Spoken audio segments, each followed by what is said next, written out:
Just news, nonsense, and my personal adventures. Thank you so much once again for being here. Welcome to the week. Okay. My God.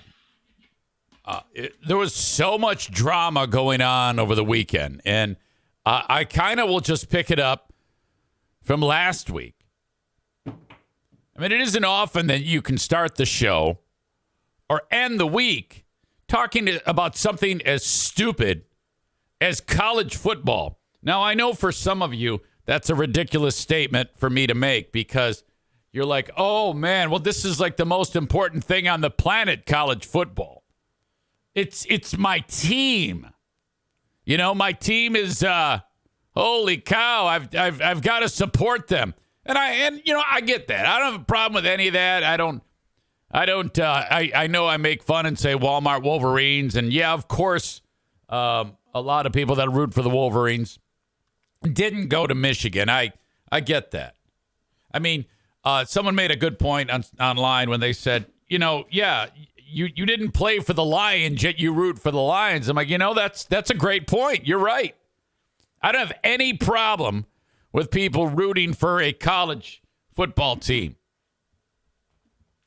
at all. But what I do love is the dramatics, which I didn't realize that this was going to go this way because the Michigan football coach, Jim Harbaugh, who went to Michigan, pretty good pro career as a quarterback, done very well in coaching. My God, he coached Stanford to great heights. And then he coached the San Francisco 49ers and then off to Michigan. And it seems like every time he would leave a school or a pro team like San Francisco, people are like, yeah, he wore out his welcome. Now, I don't know if that's possible at Michigan. Okay. And for years, he didn't do shit. And then all of a sudden, he catches fire, and he's been kicking ass for the last two and a half years. Okay? Well, then after all this nonsense breaks about sign stealing, and then, but Harbaugh's like, I didn't know anything about it. I had no idea. Plausible deniability. Now, I thought it ended when the NCAA, college football, said, yeah, we don't have anything that links Jim Harbaugh to this sign stealing.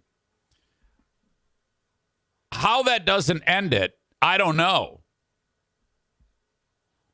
But the Big Ten, which is the conference that they play in, which has like 50 teams in it, there was a day when the Big Ten used to be like 10 teams. It was Michigan, Ohio State, and then a bunch of losers. Now there's like 50 teams there.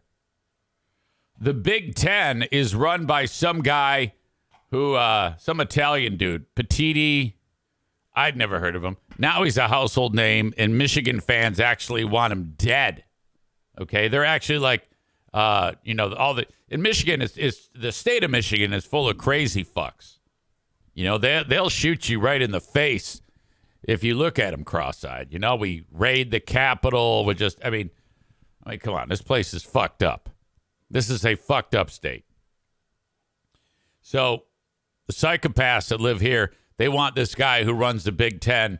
They want his head on a pike because there's a rumor coming around that they're going to suspend Jim Harbaugh. And I was like, well, no, there's no way. There's no way that that's going to happen, right? Because the NCAA just said we can't find anything that Now, of course, Harbaugh was in on it. We all know that. Even Michigan fan knows that Jim Harbaugh and this Connor Stallions concocted this themselves. And Harbaugh said, but, I'm pretty smart. So if anything goes down, you're taking the fall, but we'll give you millions to keep your mouth shut. Now, that's all my rumor and conjecture that I'm making up off the top of my head. But it's true. So Connor Stallions goes down, and then there's nothing to link Jim Harbaugh. Well, I don't know why the Big Ten hates Harbaugh, but they do. There's no doubt. And that's fine with me. I mean, Harbaugh is a fucking psycho.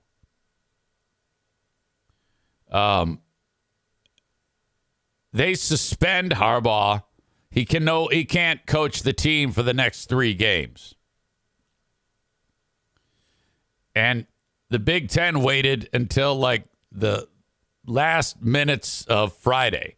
Like he was getting on the airplane. He was on the airplane traveling to Penn State and with the team. And they suspended him while the plane was en route to Happy Valley. And then it lands and there's actually a picture of him on the tarmac. They're like breaking the news, having a conference with some of the other Michigan cheaters on the tarmac about this. So he's out. Now, what was hilarious, though, was all of the Michigan faithful on social media, because I was posting about this, every minute of it on Facebook, Harbaugh out. And then every Michigan fan was like, oh, come on. They got a judge on standby. And I don't know who the asshole was that came up with that one. Judge on standby. Like he's there and he's standing next to his hanging robe by the bench and he's just going to like slip into it and then sit down and say, all right, that's illegal. Supposedly there was talk that there was some type of, I don't even know. I keep hearing words like injunction and restraining order. And I'm like, I don't know. Isn't that what like most fucking former Zaniacs have against them? But they're like, oh yeah, he's going to coach. He'll be there. He'll be there all those games. And I don't know. I mean, it just was remarkable to me. My point is that everybody was like, well, we got it figured out. Yeah, he's going to be coaching against Penn State and, he's not going to miss any time. This is all bullshit. And I'm like, well, I don't know that it is. How does anybody know that? Well, as it turns out, then the day leaves us on Friday. Nothing. Saturday, the sun rises. Michigan has to play at Penn State, and there is no judge on standby. In fact, it's not going to even be spoken in a court until like Friday, like 5 days from now. 4 days from now. So Michigan then has to play the football game minus Harbaugh. And, okay, I think when I was watching that game, I wouldn't have watched it. I would not even have watched the game. But I was interested because I wanted Michigan to lose. And the reason why I wanted Michigan to lose is because of you Michigan fans. You are fucking children, okay? There is nothing more annoying than a Michigan football fan. And now, I'll be totally honest with you. I love Blake Corum. I love, what's the quarterback's name? Toots McGillicuddy. He's an Irish dude. JJ McGillicuddy. JJ McCarthy. He's awesome. I love the guy. In fact, I don't have a problem with the team any way, shape, or form. Harbaugh is annoying as fuck. But I love the fact that they are that good out of the great state of Michigan. I don't give a shit if they win or lose. No, I take it back. I actually do want them to win. But I temper that because I know that Michigan fan will be annoyed and butthurt if something, just to see the complaining and see all the drama that they, oh my God, what a bunch of soft whores you are. Holy shit. Tyler says Michigan fans are right up there with people who say, I'm a veteran every chance they get. Chris in Maine says these motherfuckers are going to win the national championship because of this shit. Becca Shea says, I'm going to name my next pet Toots McGillicuddy.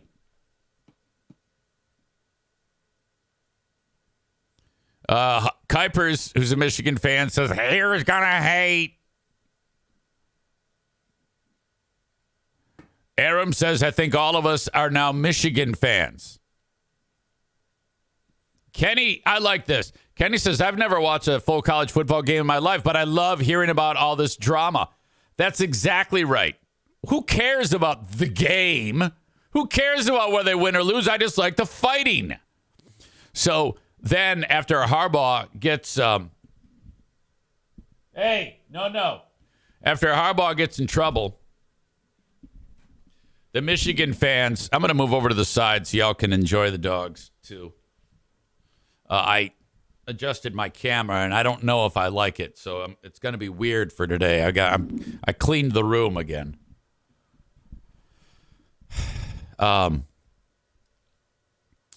Michigan football players start writing bet, all caps, bet, after Harbaugh. It's announced. You know, this is going to, like, pump them up. And I don't know what the fuck that is. I guess that means beat every team. I looked it up. So that means that every Michigan slappy that exists is now writing bet. Okay.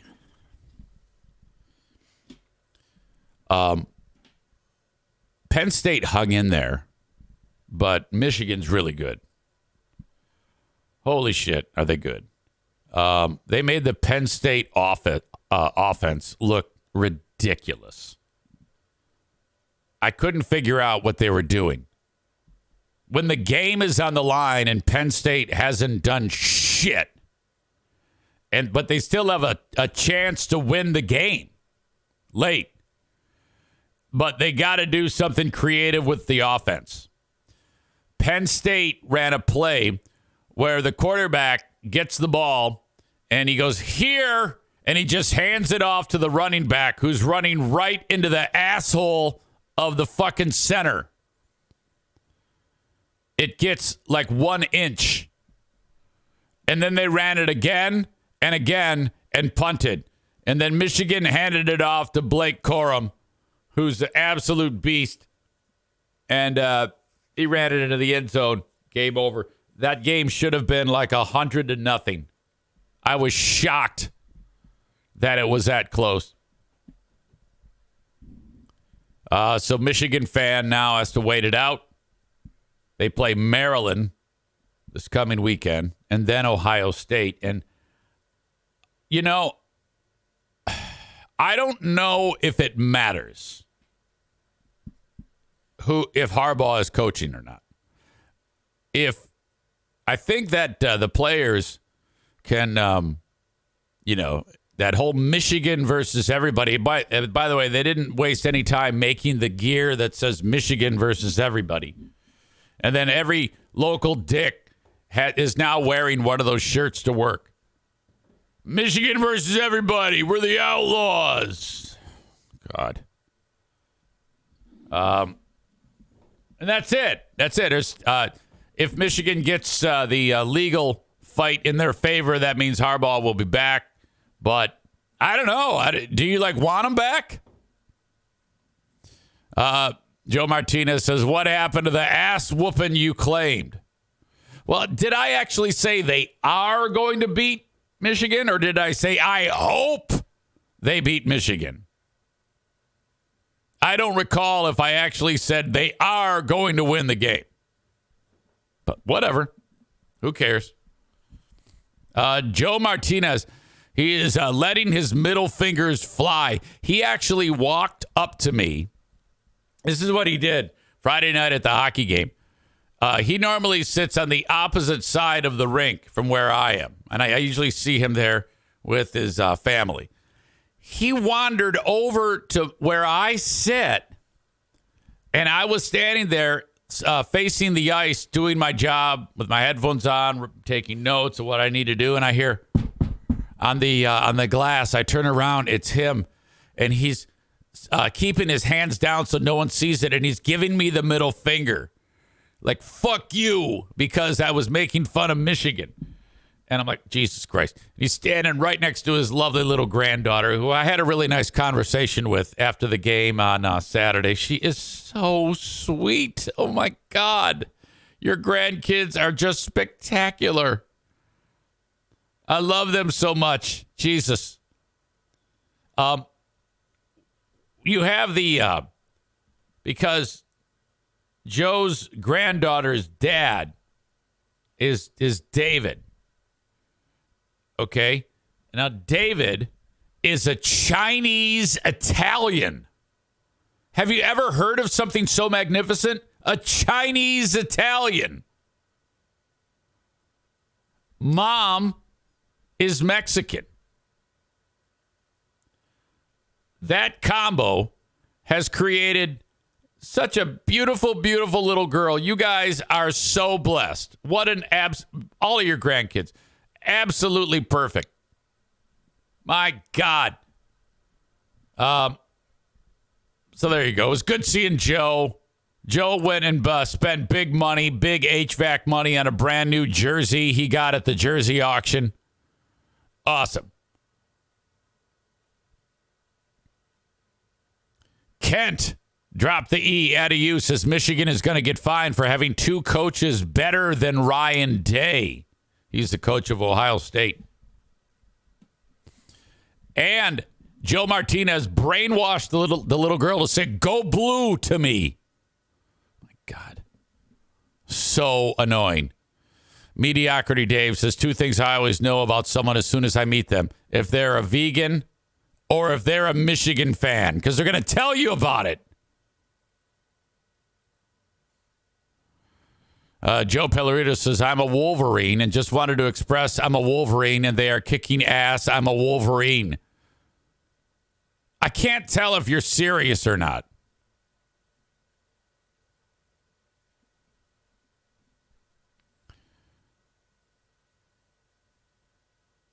Chris in Maine says, which racist on this chat is going to go for the asshole of the day?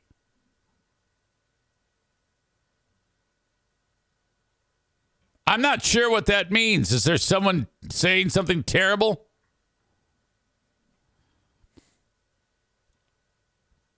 Tyler says, Joe Martinez should have also had his granddaughter say to you, EZ, tu madre es una puta. Which, by the way, I have to, I got a email from Matteo, who speaks ghetto Spanish, as he describes it. He says, for real, call me anytime you want to do Forbidden Spanish. I live in South Texas and married a la chicana y hablo la lengua de los calles. Deos calles. I speak street Spanish.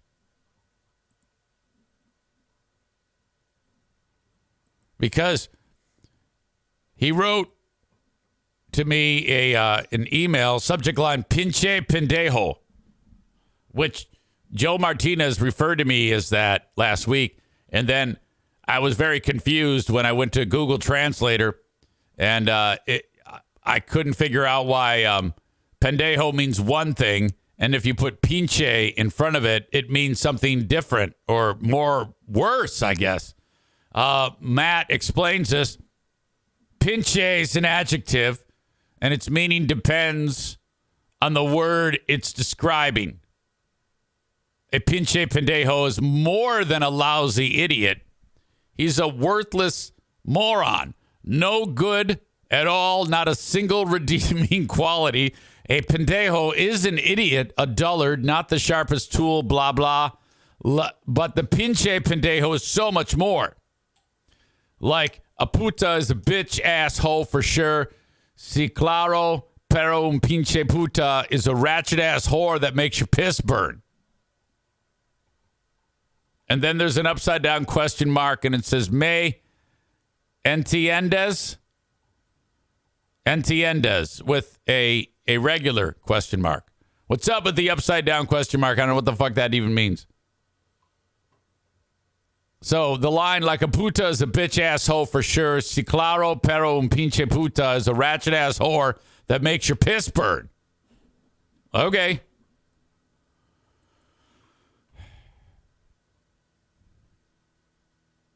Apparently it is Mateo, but he spells it Matteo because I guess That's something I used to say, but I like Matteo better, so fuck it.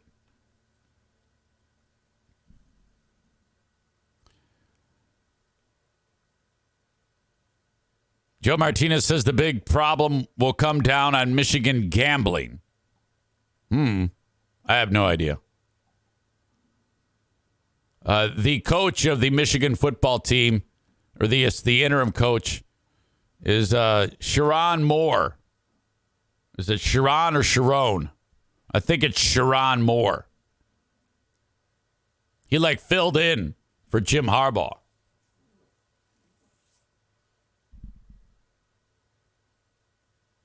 After the game, he went on TV and started swearing and crying. He's talking about baby Jesus. He's crying and he's swearing, which I then took that video and wrote Michigan head football coach Ray Lewis breaks down the big game. Now, that's a joke. It's a joke that if you know, you know. Ray Lewis, former Baltimore Raven linebacker, notorious for always talking about baby Jesus, even though he murdered people, and swearing like an asshole and crying. That was the joke.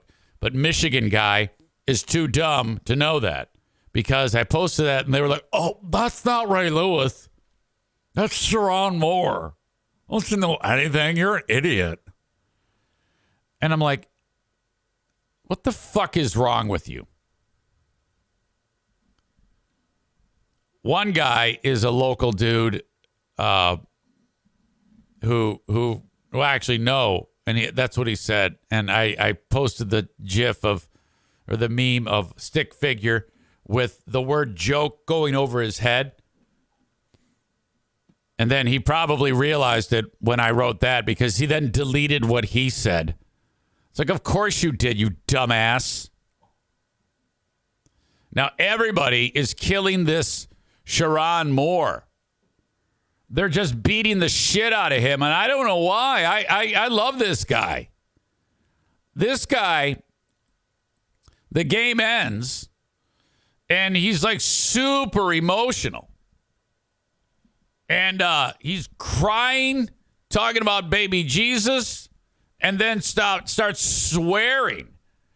And this was great. It was my favorite part. This is the first step towards me liking Michigan.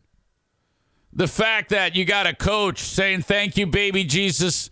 I fucking love the shit out of Jim Harbaugh. I'll play it in a second. But, I mean, you see, people are stupid. You see, now I'm starting to root for Michigan because that guy is dropping that shit on national TV. It was fantastic. And then anybody who hates Michigan, who wanted them to lose, except me, is like, how dare he? Oh, my God. He swore. Oh, what a classless scum Michigan piece of shit. He said he loves Jesus, and then he said bad words.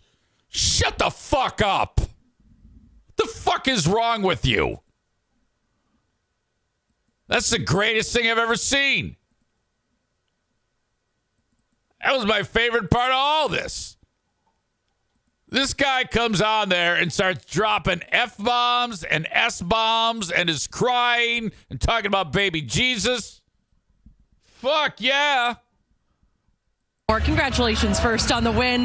To say that this has been a crazy 24 hours for your guys, to win on the road in this environment when there were doubts. Sharon, what does it mean to you? Is this Sharon? I want to thank the Lord. I want to thank Coach Harbaugh. Fucking love you, man. Love the shit out of you, man. Did this for you. For this university, the president, our AD, we got the best players, best university, best alumni in the country. Love you guys. These fucking guys right here. These guys right here, man. These guys did it. These guys did it, man. Talk to him, man. Love you, man. Talk to him, man. I'm out. Poor Corum. He's like, what the fuck? Coach just had a meltdown. All right, I got to watch it all again. Now, okay. Look. It would have been so much more Well, it has been fantastic. It would have been really fantastic if Michigan lost. Okay? Because but they didn't. They kicked Penn State's ass without any cheating. They have cheated all the way up to this scandal. You know it, and I know it. Michigan fan, you know it, and you don't, and you shouldn't give a shit, really. Who cares? But you did. You are cheating motherfuckers. And Harbaugh, he concocted the whole goddamn plan, and you know it. Don't tell me he didn't. All right? He did a good job of covering up his tracks. Should he be suspended? Well, yeah, actually, he should. And I also love that the Big Ten did suspend him because they're like, fuck you. We know you did it. And we don't need any fucking evidence. This isn't a court of law, fuckface. Fuck you. You're suspended. So that's all good. Take your fucking medicine and shut the fuck up. But then they go and they beat the shit out of Penn State. That's fucking sweet that they don't give a shit. The drama's fantastic. And then you got this guy saying what he said. More congratulations first on the win. To say that this has been a crazy 24 hours for your guys, to win on the road in this environment when there were doubts.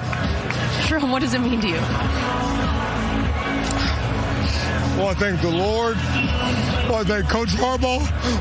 Fucking love you, man. Love the shit out of you, man. Did this for you.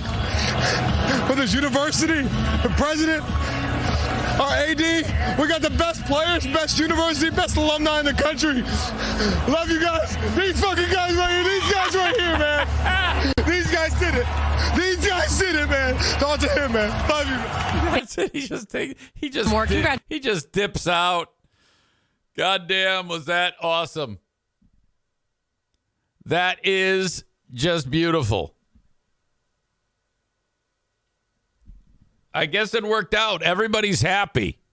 Well, I don't know if I mean, I'm indifferent. I don't care that they won. I would have liked it more if they lost because of the drama. I'm kind of a troll. That's my thing. People accused me, like when I was posting about it, they're like, oh, yeah, you're a soft Sparty. Oh, you're a fucking buck. It's like, you asshole. I don't get into this shit like you fucking idiots. Are you kidding me? Like I care. I don't walk around wearing my, saying, yeah, let's go blue. Let's go Sparty. I don't give a shit. Chris says, I hate these assholes who cry because they care.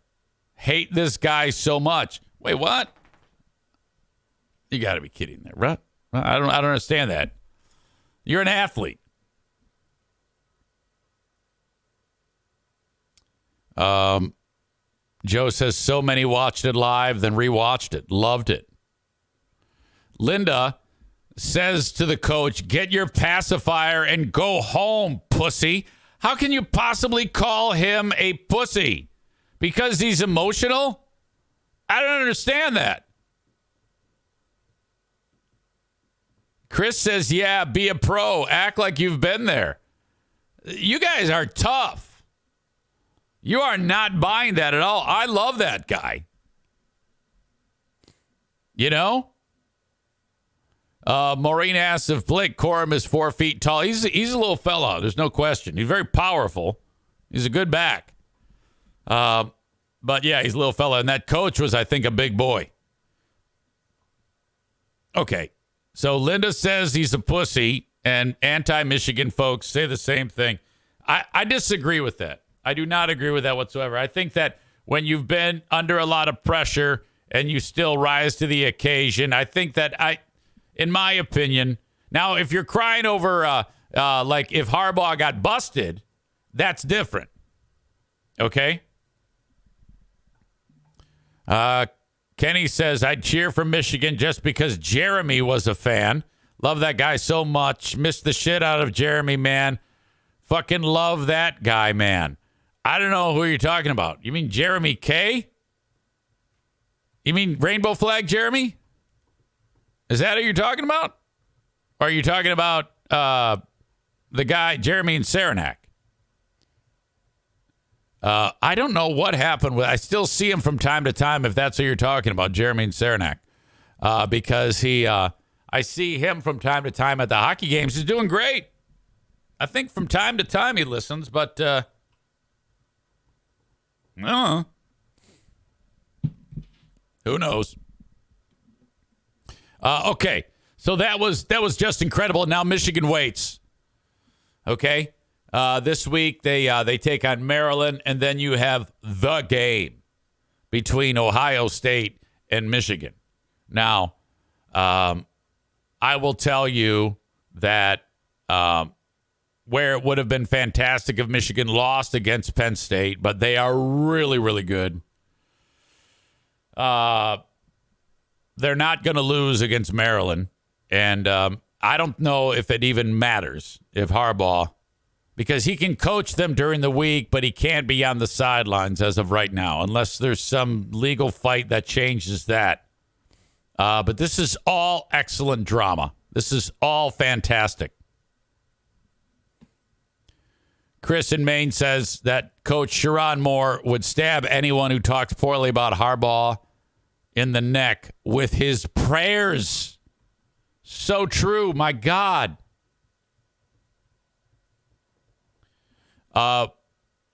Since we're in the order that they happened over the weekend, that's Michigan.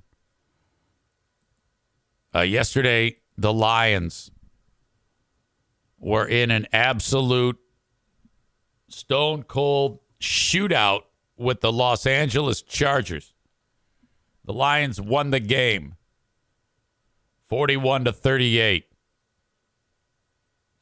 Now, the thing that stands out to me is this is how Dan Campbell has improved his coaching. Because he's been in this situation before, and he's approached it differently. But with like 2.5 minutes to go, the Lions are kind of in field goal range in a tie game. It's 4th down with 2 yards to go at like the 38-yard line of Los Angeles. So it would have been a long field goal. But if they were successful kicking it, the Chargers would have had plenty of time to then try to score and win the game. And they haven't been able to stop the Chargers at all. So 4th and 2, and they go for it. And they fucking get it. So then, now they're closer than ever. Then they just burn that clock down to like 1 second, and then they kick a field goal at walk-off, win the game on the road, 41-38. Okay, so now here they are 9 games in. They have 7 wins, 2 losses. Number 2 team in the league behind the Philadelphia Eagles. How cool is that? The fact that Dan Campbell goes for it. Now, if they had have fucked that up, think about that. How much of a gamble that is. Then they're handing the ball back to the Chargers in a tie game on the road, and their defense can't stop anybody. They said, fuck this shit. We're going to get this first down, and then we're going to burn that clock and win the game. The kicker for the Lions, I don't know what his fucking name is. I don't know. Some white guy. No one knows who the guy is. It just says kicker on the back of his jersey. No one cares. The only thing that matters is, can he kick a field goal or not? And this guy, he's like got no experience. His name is Kicker. Okay, it says Riley Patterson, but I didn't know that. I thought it was Eddie Murray.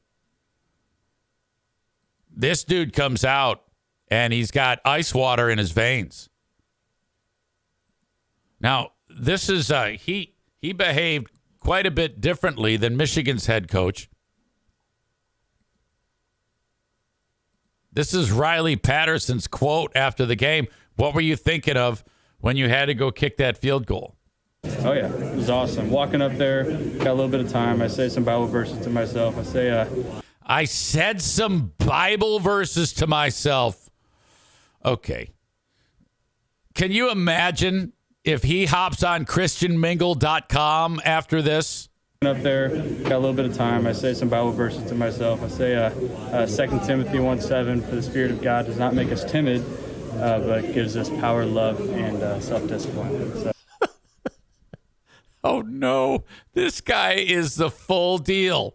Cutie patootie, rich, not injured, no blemishes on his face, and christianmingle.com is going to love him. To myself, I say 2 Timothy 1:7, for the Spirit of God does not make us timid, but gives us power, love, and self-discipline. So power, thinking about how much my God loves me, gives me a little bit of peace going up for a big moment like that. So that's really what I'm thinking about. And from there on out, you just count off the steps and going through the ball, and it's over before you know it. Oh, yeah. Oh, shit. All right. Now, he should have said, 2 Timothy verse 17, and God makes me not timid. Jesus makes me strong. And I just went in there and put my fucking foot in that motherfucker and kicked the shit out of that fucking ball. He should have challenged his inner Sharon Moore, whatever his name is. Young Adam Schwab says, so God is rooting for the Lions. Neat. I don't think he said that. That's not what I got out of it. Hold on. Oh, yeah. It was awesome. Walking up there, got a little bit of time. I say some Bible verses to myself. I say 2 Timothy 1:7, for the Spirit of God does not make us timid, but gives us power, love, and self-discipline. So now, I guess I see what you're saying, because if the guy on the other side of the ball for the Chargers said the same verse and he said, give me the strength to block this ball, I will not, because, he said the same thing. And then his kick goes through. Clearly, God would then be a Detroit Lions fan. Power, thinking about how much my God loves me, gives me a little bit of peace going up for a big moment like that. But he said, he didn't say that. All he said was saying that gives him peace. Okay? I think it's all a big test of your faith, Because if you go through all of that and then you miss it, you can't really look up and say, hey, thanks, jerk. That's a big problem if you do that. I don't know. Anyway, he seemed excited. He's good. How about, again, this guy is going to pull tons of tail. Riley Patterson is his name. Detroit somehow has 7 wins and 2 losses.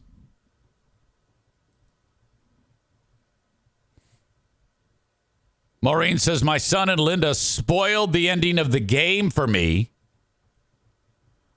They found out online that the kick was good seconds before it happened on TV and ruined it for the rest of us. Oh, that's a phenomenon, and I actually am very aware of that happening, because I was watching, I've had that happen where I've been watching like on my phone, and it might be like 2 seconds ahead of TV, like before the actual kick happens, and then Diana starts freaking out, and then the NFK has it spoiled.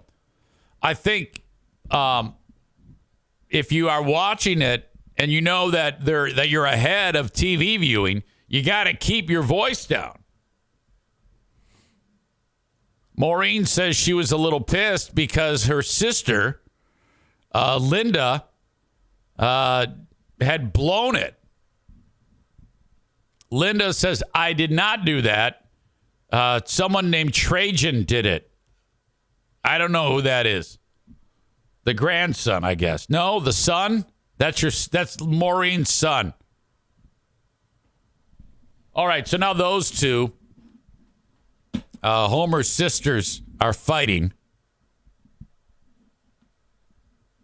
Yeah, you got to be careful. You can't lose your shit when you're watching online like that. But my God. Okay, For those enjoying the show on Facebook, X, and YouTube, it's time to say goodbye. The rest of the show is available when you download the Twitch app and then search Eric Zane Live. It's uninterrupted on Twitch every day. Check out the show on Twitch, or if you're at a desktop or laptop, just go to twitch.tv/Eric Zane Live. And off you go. The audio podcast is made available wherever you download shows each and every day. Please give me a review on Apple Podcasts. Thank you very much. The Patreon is available for you. The damnedest thing happened over the weekend. This is funny. I posted, who are these Ottawa County fascists? And I've had many posts in the last week, whether the free podcast or the Patreon, that have been labeled things like Joe Moss makes Adeline Hambley a millionaire. Things like that, talking about the Ottawa County nonsense and how those stupid idiots are running the county into the ground. In fact, the show, Who Are These Ottawa County Fascists? Episode 3 is titled, Joe Moss Gives Millions to Adeline Hambley, the health director. All of that drama. I've been talking about it for almost one full year. So I get back from the hockey game the other night, and I'm just looking at my inbox, and I get a notice whenever anybody signs up for a free 7 days on Patreon. And it says, hey, let's welcome in another 7-day free trial, Adeline Hambley. Okay, so I've been Team Adeline Hambley from the get-go. Team anti-Ottawa Impact from the get-go. So I was like, this is so cool. Now, I'm like, I know for a fact that the first thing Adeline Hambley would do when she signed up for a 7-day membership is going to go to the latest edition of Who Are These Ottawa County Fascists, Episode 3, titled, Joe Moss Gives Adeline Hambley Millions. So right away, I'm like, well, I don't know. I mean, I know I said a lot of jokes. Stu was there, but I couldn't tell you one of them. So I started to play it from the beginning. And I think it was at the point that I started to cringe when I suggested that Adeline Hambley, the first thing she's going to do with the $4.1 million is get some fresh BBC. So I'm like, oh, boy, okay. Now, you know, you can't ever be worried about the jokes when you're saying them. You just say them, okay? They just happen. And that will never not happen. I will always try to say the most fucked up shit ever. Again, when it leaves my mouth, it is no longer my problem. You decide what you want to do with it. Just know going in, it's always a joke. Everything's a joke. If any of you are immature enough to let any shit bother you, like last week, who was it? Brandis was butthurt about something. It's like, I don't know what are you doing? I don't even remember what it was. I know I said something that pissed her off. But Adeline doesn't know that. I don't think she has any idea. I mean, maybe she does. But yeah, and then so basically, if you were to go back and listen to Who Are These Ottawa County Fascists, Episode 3, with the knowledge that Health Director Hambley was hearing it, it makes it more fun to listen to.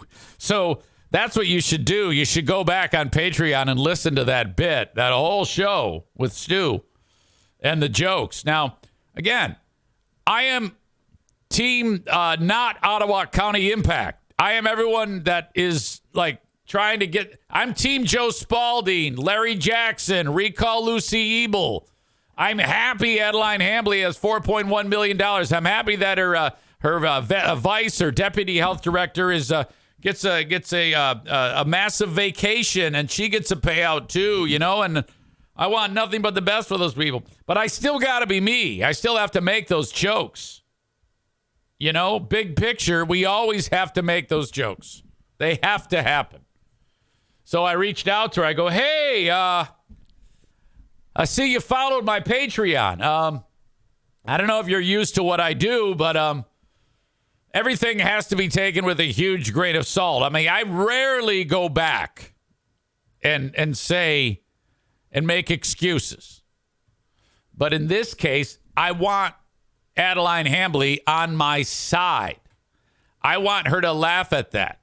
But so I don't know her sensibility. I don't know her sense of humor. I have no idea. She might be like that kicker for the Lions. And if she hears me talking about BBC, oh, fuck. So, you know, you still got to make jokes. Everything has to be a joke. Jokes first, always. That's all we're concerned with is you laughing.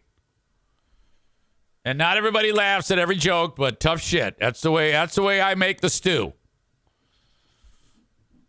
So Chris says context, LOL. Florida Man 814 says Stu was good on that show. He started a bit uncomfortable. Once he started laughing and getting cracks in, it was a really fun episode. Thank you. Kenny says, I wonder if it was just someone else who used the name or something, though. Yeah, I thought of that too. I don't know. I do not know. I guess it's possible.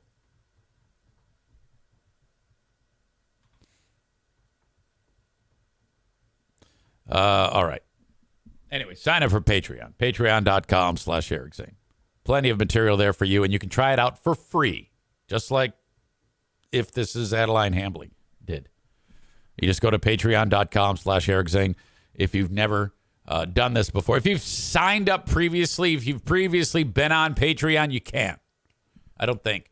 But if you're brand new and never accessed the material before, you can absolutely sign up for Patreon for 7 days free. You do have to put in a credit card form in there, like you have to attach a credit card payment form to it. And as long as if you cancel before the 7 days, and you can do it minutes after you sign up, you get the 7 days. Otherwise, it will renew automatically after the 7 days for either $5 or $10 a month. Thank you. If you've ever tried, I appreciate that. It's all I ask you to do is try the show. Patreon.com/Eric Zane. Excuse me. All right. Facebook, X, and YouTube. Thank you so much for being here. Facebook and Twitch brought to you by Irvine's Auto Repair, Grand Rapids Hybrid and EV. X brought to you by Blue Frost IT. The open and live stream. Wait a minute. I'm getting ahead of myself. If you ever want to email me, reach out on the Shoreliner Striping inbox, eric@ericzaneshow.com. The open and live stream brought to you by the Mario Flores Lakeshore team of Van Dyke Mortgage. Reach out to them, 231-332-6505. If you want to get into your mortgage, Kevin Kuipers. Get pre-approved for a mortgage today. First-time home buyers, especially important to reach out to Mario from no matter where you are in the U.S. Mario can get you into your mortgage. Number one for a reason. Have him roll out the red carpet service, 231-332-6505. One of my favorite things about Mario is after you get into that loan, it's not like, well, see you later.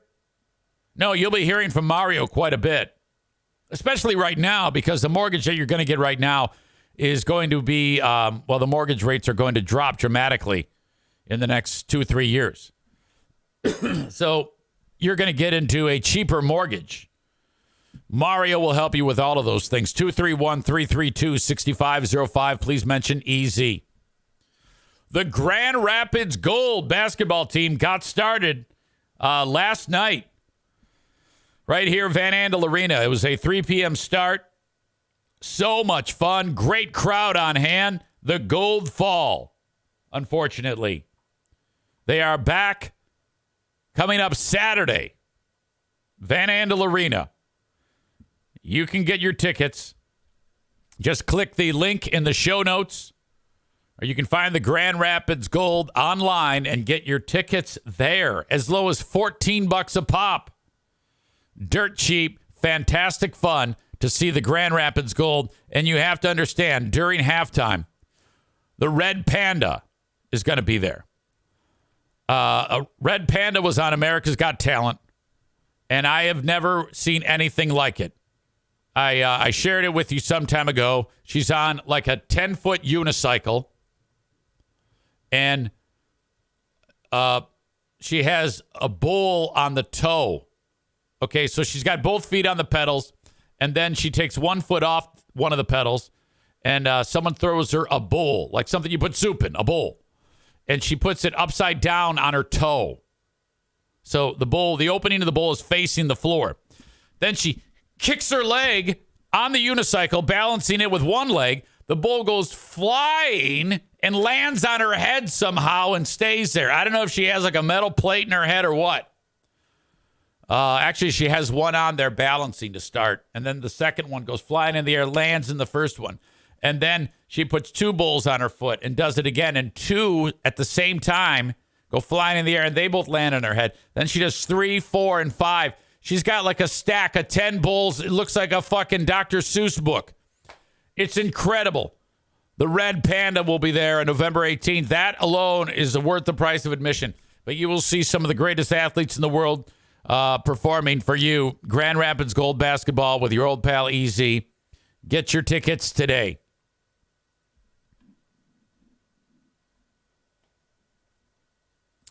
Change the setup of the room. You might notice I'm looking more off to my to the side here to look at the screen.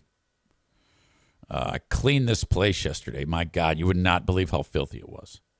I almost fucked everything up because one of my pieces of equipment, the AC adapter, it's the headphone amplifier, which I have to have.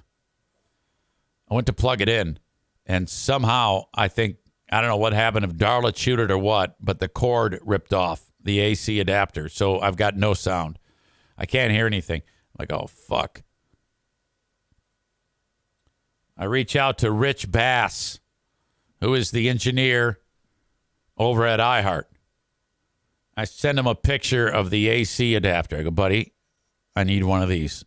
You have one? Because every engineer has like drawers full of old shit. And he's like, yeah, man. It's the way he talks. Yeah, man, I think I got one of those, man. Just head over there into the shop. And sure enough, I get there, and then I can't find it. And then I go, buddy, I can't find it. He goes, hey, I'll call you, man. He walks me through it. Sure enough, I find it in there.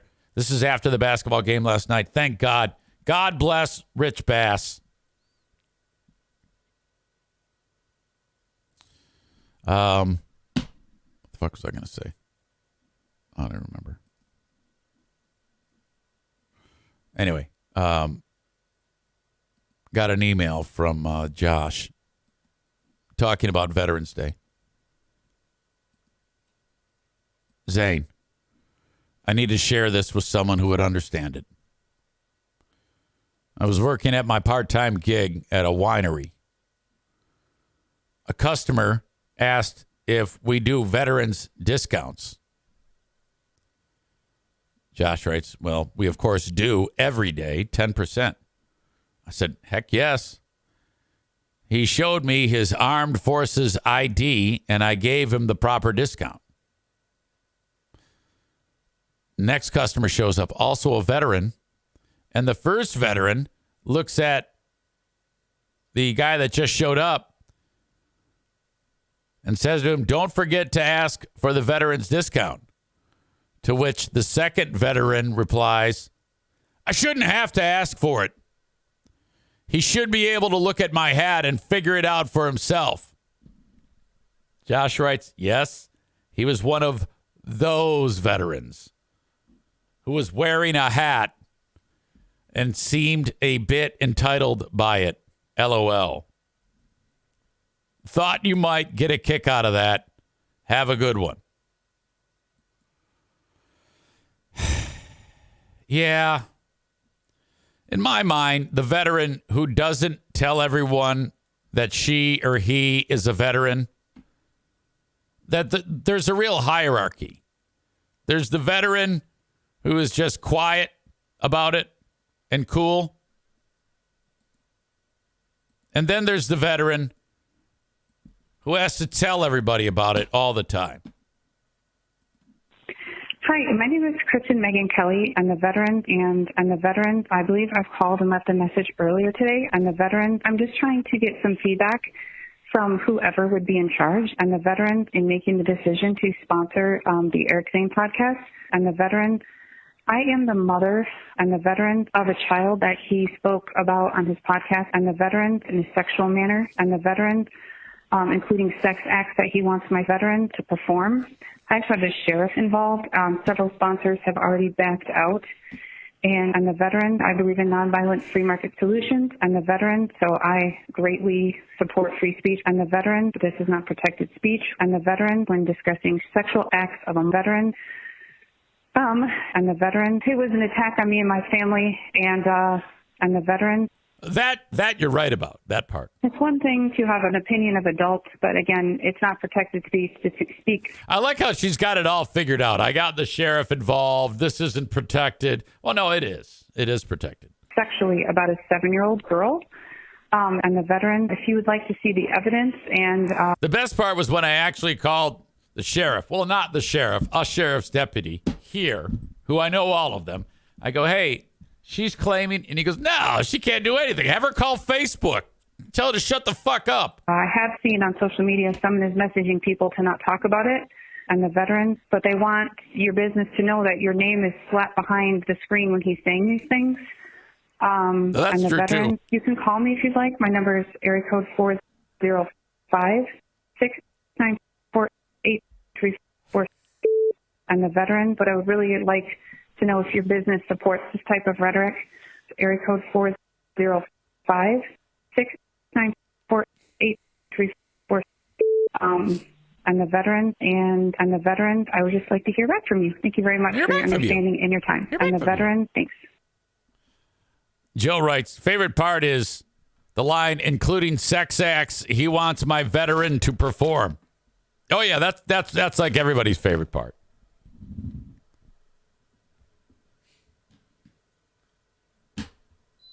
I don't know how I got to that. Oh, now I take it back. If you are a World War II veteran, like that 99-year-old Navy dude that we talked about on the Ben and Eric Patreon podcast, now he is not actually telling people that he's not wearing the World War II veteran hat, but I think if you did, that's okay. If you wear...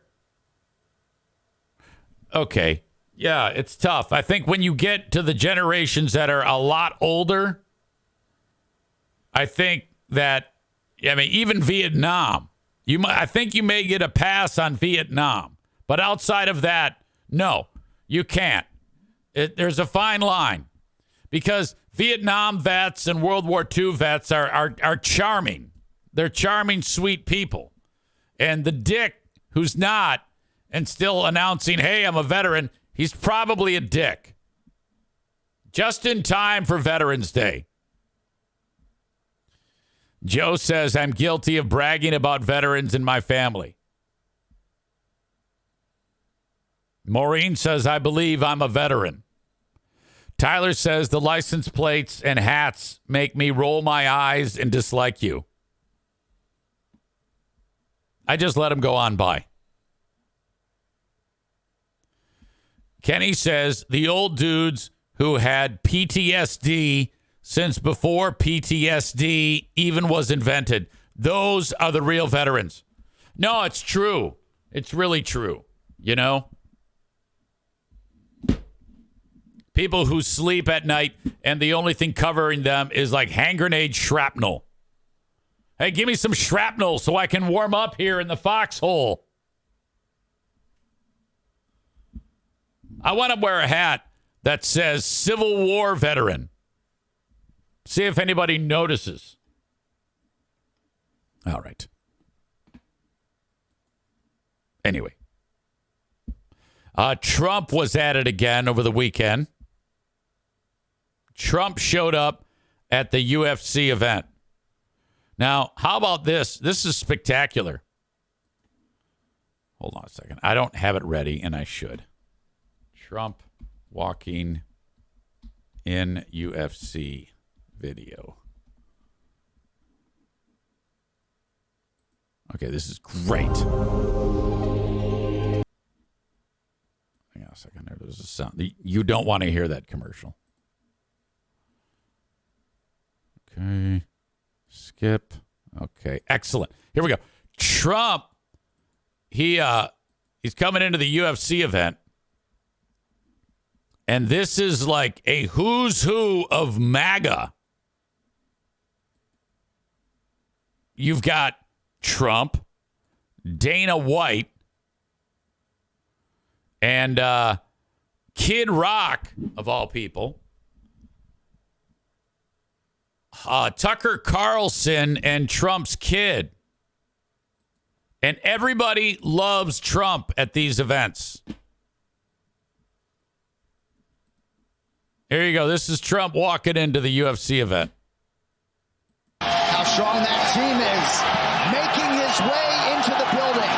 One of the bigger mixed martial arts fans I know, President Donald Trump, taking his octagon side seat for UFC 295. Now, everybody there loves him. This is Trump is number one amongst UFC fans.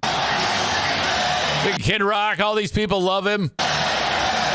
We got 2 title fights coming up at UFC 2. Kid Rock should have washed his hair, for fuck's sake. 95 here in a matter of moments, live from Madison Square Garden. And President Trump will be here to witness. Okay, look at the back of Dana White's head. It's like John Gibbs' head. He has like a full pack of hot dogs there on the back of his head. How does he do that? All of it, 4 of the very best fighters in the world set to take their cracks at light heavyweight and interim heavyweight gold, respectively. We move over to pay-per-view shortly. Thank you all for being here for the prelim coverage. But as you know, best is yet to come. Main card for UFC 295, live on ESPN Plus pay-per-view from Madison Square Garden. This guy here was in that movie Dallas Buyers Club. Not Matthew McConaughey. What's the other guy's name? Jared Leto? I think that's Jared Leto. Starts right now. But that's not all. No. The real story was Bill Burr was also at the fight. Okay? And seated to Bill's left is Mrs. Burr. I think her name is Nia. I didn't even know this until I started following the Anthony Cumia drama with Bill Burr. That Bill's wife is black. And I've been listening to Bill for a long, long time, and he talks about his wife, but I'd never known this. And that's, So it's a bad video. It's off of a TV. So you got Trump there. There's Freckles. And then to his left is Burr's wife. Watch what Burr's wife does. She's giving him the finger. Oh, great. Here comes Kid Rock. Hey! Very subtle. She quickly gives. Freckles is not even looking. Freckles doesn't even know his wife did that.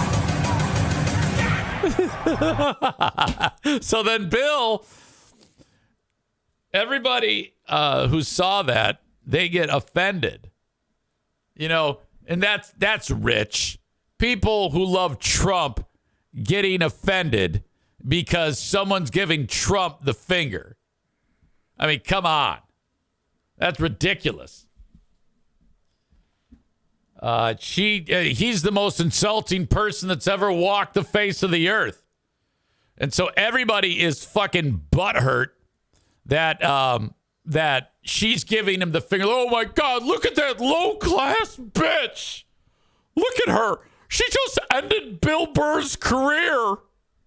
Oh, my, what a whore. We hate her. What a bunch of crybaby bitches you are. Who gives a fuck? I give her credit. I love the idea that Bill isn't aware, and then that went viral, like, very quickly. And then he's probably getting text messages that Nia just gave Trump the fucking finger. Honey, did you give Trump the fucking finger?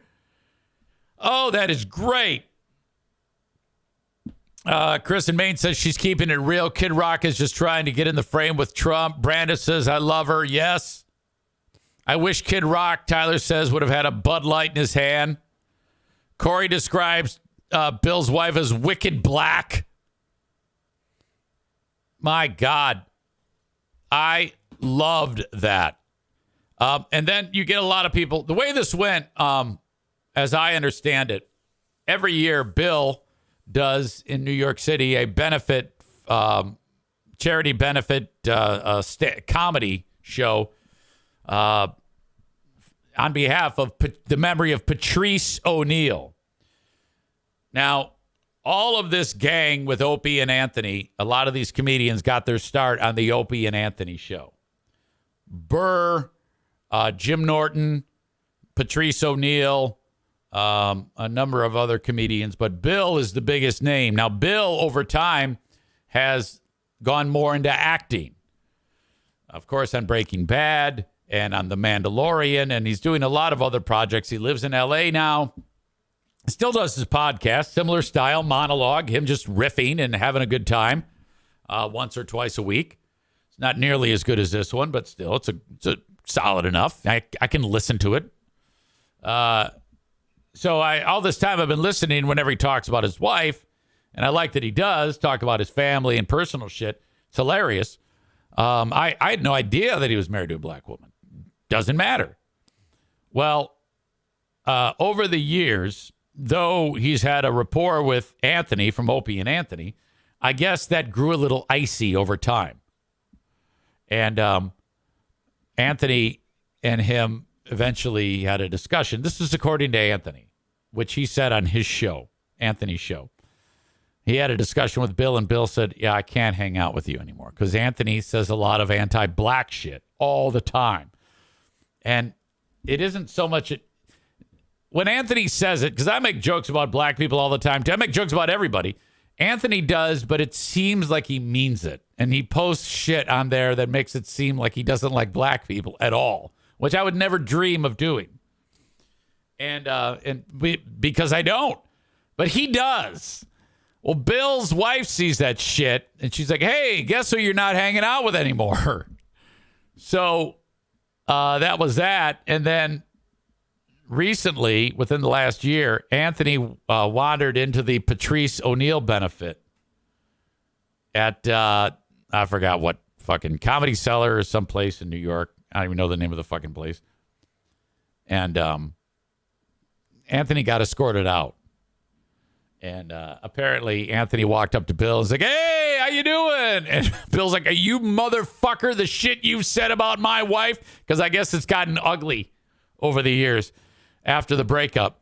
So Bill wanted to kick his ass, and then he had security throw Anthony out. And the interesting thing is the security guard is a guy named Club Soda Kenny who used to do security for Anthony. So it was all fucked up. So Club Soda Kenny throws Anthony out, and now fast forward to last night or Saturday night, Bill's wife gives Trump the finger. Most people who listen to Anthony love Trump, so then they're just fucking killing her. Oh, yeah, stay classy, bitch. Give me a fucking break. Chris in Maine says they seem like Jada and Will Smith. Keep my wife's name out of your mouth. No, I don't think that's true. I don't think it's anything like Jada and Will Smith. I think Bill has a great relationship with his wife, it seems. Oh, God. Just the idea that Bill wasn't looking when Nia gave Trump the finger, and then him finding out minutes later or seconds later that it just happened. That's the only thing I care about UFC events is something like that. Or if I'll just watch the highlights. I don't mind watching the highlights, but I don't know. I can't really get into the whole bit. I can't get up the nerve to actually purchase one of those things. But I guess it was good. That was the best part of the whole damn thing. Was that? Holy shit. All right. Thank you to TC Paintball. If you want to book an event at TC Paintball, you go to tcpaintballgr.com and schedule away. Whether it's your workplace team building fun you're going to have, skip the damn potluck and get everybody to go play paintball. Neighborhood pals hanging out, maybe the bro team, maybe the bachelor party, bachelorette party even. TC Paintball, online at tcpaintballgr.com. Book an event there. Outdoor paintball, weather permitting. Indoor paintball, sometime in the next 2 or 3 fiscal years. Axe throwing. You got little leagues for the kids. And just a whole lot of fun at TC Paintball. We are, again, still working on Paintball War number 23. Rick has been in Florida, I guess, for a vacation. Must be nice. I hope you had a good time. I will be going to the King's Room Barbershop this week. I need a trim. Keep it neat and clean at King's Room Barbershop. Haircuts for men or dudes or chicks who want a haircut like a dude. King's Room Barbershop. I should have Madison's boyfriend, transgender dude Ash, get his haircut at King's Room Barbershop.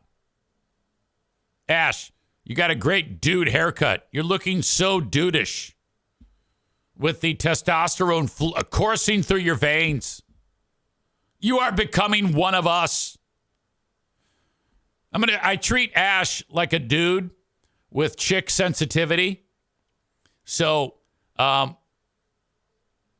fart in my hand and throw it in Justin's face all the time, my son-in-law. So that means Ash is going to have to get that treatment.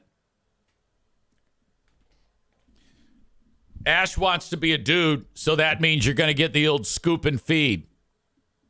Cup of soup. That's how it goes around here. I can't believe I've gotten onto that topic after talking about King's Room Barbershop.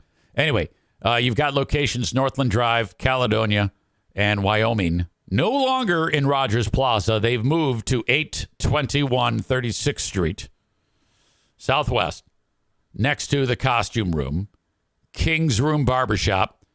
Exact locations and schedules of all the stylists, including Andy and Colleen Skyver, at kingsroom.net. When you get your haircut, please mention EZ. Okay. I don't know. I got a feeling today's show is going to be short. I only have 2 more things to talk about. When in doubt, look to the chat. Thank you, Mitch, subscribing.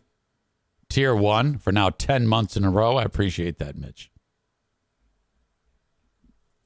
Okay. By the way, fantasy football. I know it's like ridiculous to talk about fantasy football, and I normally don't. But I started out this year 7 wins, 0 losses. Okay. Now, this is a $500 prize. So I'm like, holy shit, I have a great team. And I am pissing off everybody that is part of the fantasy football team. There's 10 teams in our league. Went over to my neighbor's house, Kelly. And it's just a complete bro fest. All these 20 and 30 somethings. And I was late. The draft started at like 6, and I thought that the dinner started at 6. This is weeks ago. And I was sitting right here, and she says, hey, are you going to be in on this? The draft starts in 10 minutes. I go, oh, my God, I thought dinner started in 10 minutes, like you were having hamburgers and hot dogs. She goes, no, the draft starts in 10 minutes. I go, holy shit. So, she just lives around the corner. So I go over, I wander through Witten's yard into the cul-de-sac behind us. All these dogs are barking at me. And I walk in, and it's like, everybody's done eating. And it's the bros and their wives. They've all got their laptops open. One guy's got a laptop and an iPad and a cell phone. And just everybody's got all this tech. I've got my phone. And I said to her, I go, where do I go for the draft? And she goes, you got to open the Yahoo app. I go, okay, hang on. I'll download it. So I'm scrolling through my phone. She goes, you have it. I go, how do you know? She goes, I can see it. She goes, hit that right there. I go, oh, okay. So I hit that. And she goes, 3, 2, 1, draft has begun. You're the 5th pick. So I got a little time. Well, my draft was ridiculous. I drafted 3 players. 2 were suspended and 1 injured until like 10 weeks into the year. Kyler Murray. And then I drafted the rest of my team, and everybody's looking at me like, you suck shit. But then, I don't know. I fucking caught fire. 7-0. Then I lost 2 in a row leading up to this weekend. So I was like, son of a bitch. But I'm back because I beat the hell out of whoever. Still in first place. But it's tight. And they're all looking at me like, you motherfucker. Because, I mean, again, I got a hamburger in my mouth. And they're all, like, ready to pick. And I'm like, yeah, this guy looks good. I don't even know. It doesn't matter. Just pick. So much that can happen. People are always asking me for trades. And I'm like, no. You're not getting any of my players. If you give me actual cash money, can that happen?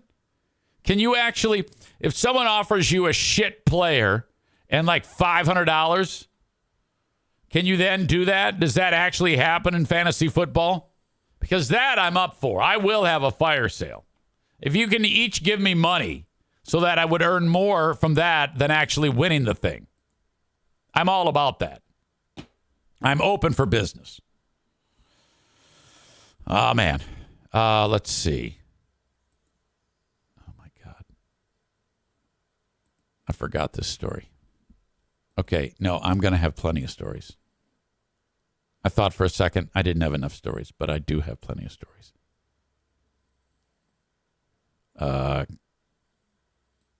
Ken Jennings is up Schitt's Creek. Well, I don't think he is. There is apparently a joke that was cringeworthy.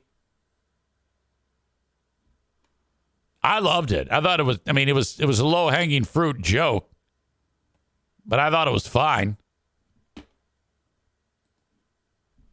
Here you go. This is what Ken Jennings said that pissed a bunch of people off.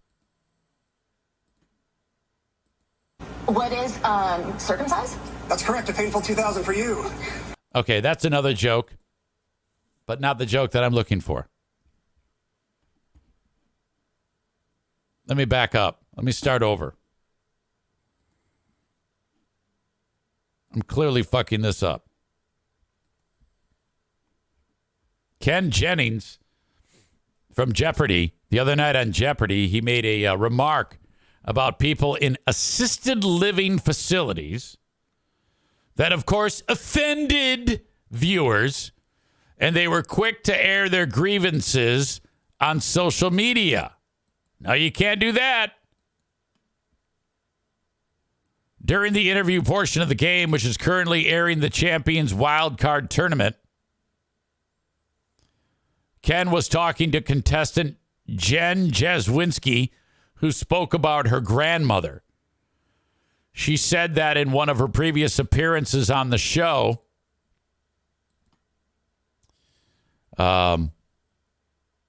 she mentioned how important her grandmother was to her and what she'd done for her. Quote, when I did that, Grandma's entire home where she lives was watching, and they stood and gave her a standing ovation during that part of the show, she told Jennings last night. So that was a really special moment for her and me, you know? Jennings said, that's great. And that means a lot in assisted living. Standing up, not easy for all those people, I would assume. Which, fuck, I would have said that joke. You know, it's clean. It's funny. Jasinski ended up winning the game, but several viewers were hung up on Jennings' remark. Yeah, I mean, like, oh, what if there was someone with no legs or someone who couldn't stand up and they'd get hurt? Yeah, well, that's a joke. It doesn't mean anything. Of course he doesn't mean that. Besides, old people don't get offended at that shit. Old people are hard as fuck. Not like you fucking soft pussies. Jesus. One person tagged the Jeopardy account on X, formerly Twitter, and wrote, "Really? Nothing like a little casual ageism from @KenJennings. It's difficult for people in assisted living to stand up. Disappointed. You assholes." God damn. Another viewer said, @KenJennings, this is the elderly tonight, when responding to Jen, who said her grandma's home resident stood up and clapped at her winning. Come on, people. He said they're so old, hard to stand up. I know he didn't say that. There was a little bit more nuance to the joke. Even if he did, who gives a shit? He should apologize. He promotes himself as a good Mormon. Not.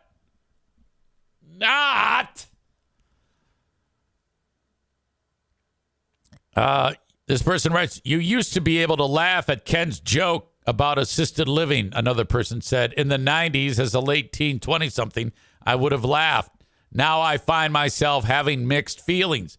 It's because you're a pussy, all right? You're soft as shit. It's a joke. Get over it, fuckhead. God, what are these, a bunch of Michigan fans? Now, that's going to lead to, you. We can't say anything about Michigan. We're soft as shit. Shut up, you bitch. Oh, let's see. One comment said, KenJennings just made a joke about people in assisted living, and I didn't know whether to laugh or cringe, so I did both. To further illustrate their point, they used hashtags funny and tasteless. While some people did say the joke was funny, another fan called his comment cringeworthy, and another theorized that the show may get letters because of what he said. Good. Excellent. If you are the producer of that show, you love that. You want more of this, you know? I want them to go even further down the road. You get more people paying attention to. That's how you make a winner. You have to get people talking about you. That's the only way I was able to get the Free Bear and Hot Wings show to be a success. God knows Greg and Chris can't do anything that draws any attention to them. Why do you think I would say the shit I would say? You got to get people looking at you. You got to get asses in the seats. That's the point. A rep for KenJennings did not immediately respond to Fox News Digital's request for comment. Quote, KenJennings made another wheelchair joke on Jeopardy tonight, LOL, another person wrote, which was a reference to a previous controversy that the former champion experienced years ago. In 2014, KenJennings wrote in a tweet, nothing sadder than a hot person in a wheelchair. Oh, fuck, that's great. That is funny. That's a joke. It didn't get a lot of attention at the time, but it resurfaced in 2018 like it tends to do, and Jennings responded to the backlash, writing, I never did a public flogging thing for this, but I did apologize personally to angry, hurt people who reached out personally. No. He writes, it was a joke so inept that it meant something very different in my head. I regret the ableist plain reading of it. See, he shouldn't have said that. He should have said, well, I'm sorry, that was a joke. Get over it. You know, who cares? In 2020, after it was announced that he would step in as an interim host following the death of Alex Trebek, it resurfaced again along with some other questionable comments he made in the past and Jennings issued a more in-depth apology. The people who make the show probably said, yeah, you got to say something. So he wrote, hey, I just wanted to own up to the fact that over the years on Twitter, I've definitely tweeted some unartful and insensitive things. Sometimes they worked as jokes in my head, and I was dismayed to see how they read on screen, he began. In the past, I'd usually leave bad tweets up just so they could be dunked on. At least that way they could lead to smart replies and even advocacy. Oh, come on. You see, to me, there's nothing worse than this, all of this bullshit. Deleting them felt like whitewashing a mistake, but I think that practice may have given the impression I stand by every failed joke I've ever posted here. Not at all. No, dude, no, that's gutless. You got to say, no, those were jokes, and a lot of people laughed at them. You don't like it? Hit the road. He added, sometimes I said dumb things in a dumb way, and I want to apologize to people who were rightfully offended. It wasn't my intention to hurt anyone, but that doesn't matter. I screwed up, and I'm truly sorry. No, you can't say. I didn't say to Adeline Hambley, if that was even her, I'm sorry that I joked about you getting BBC. I said, my jokes have to be taken with a grain of salt. That's about as far as I'll go. And that's a good joke. If it's a joke that I said, it's a good joke. Otherwise, I wouldn't say it.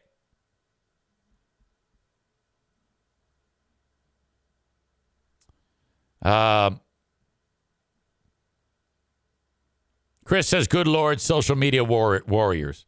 Torp God, who's new to subscribing on Twitch, says, oh, I take it back, to following on Twitch, says Jeopardy is still running. Corey says, once you hit retirement age, your feelings don't matter. Funny.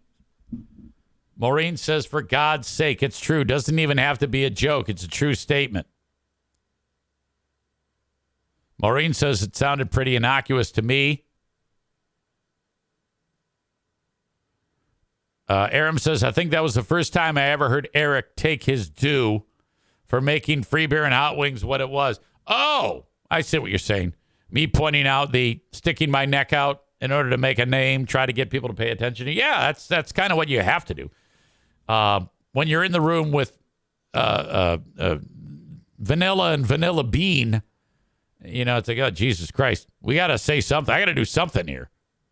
We got to make this happen. By the way, you can actually see O'Neill's dick tip over my left shoulder. Like right, hold on. Right there. Like I'm a weather guy. Oh, he said, I know you're talking about my dick tip.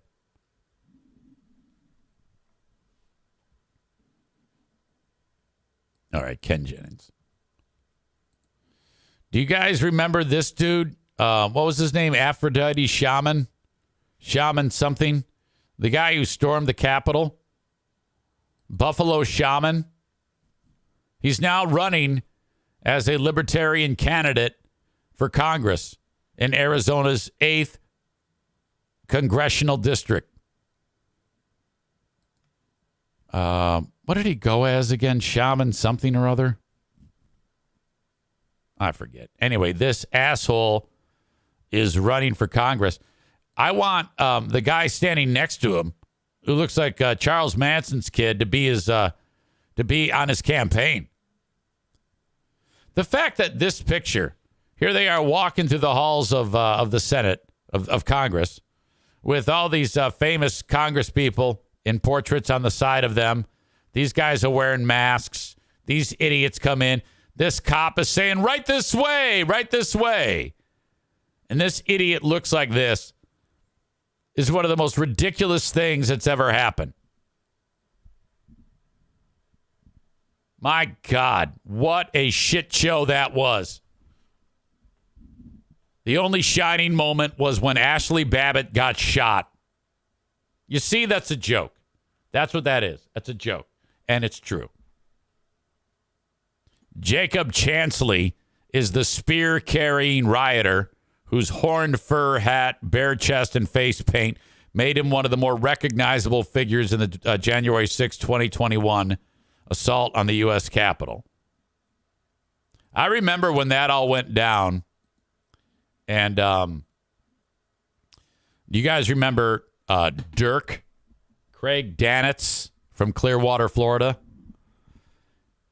He said, "Oh yeah, that whole riot was brought on by what is it? What are they called? Antifa." Yeah, Antifa and Black Lives Matter. That guy in the horns, QAnon shaman. He's with Antifa. He actually believed that shit. God damn. Well, that dude is out of prison now, and now he's running for Congress. Online paperwork shows 35-year-old Chansley filed a candidate statement of interest Thursday indicating he wants to run as a libertarian, which is perfect because all libertarians are fucked up. So that makes sense. I don't know why people who are fucked up decide to become libertarian. I think it's kind of like birds of a feather. Libertarians have one job: lose elections. Okay? They kind of cherry pick the things that are part of their makeup. A little bit of liberal, little bit of Republican, little sprinkle in a little chaos.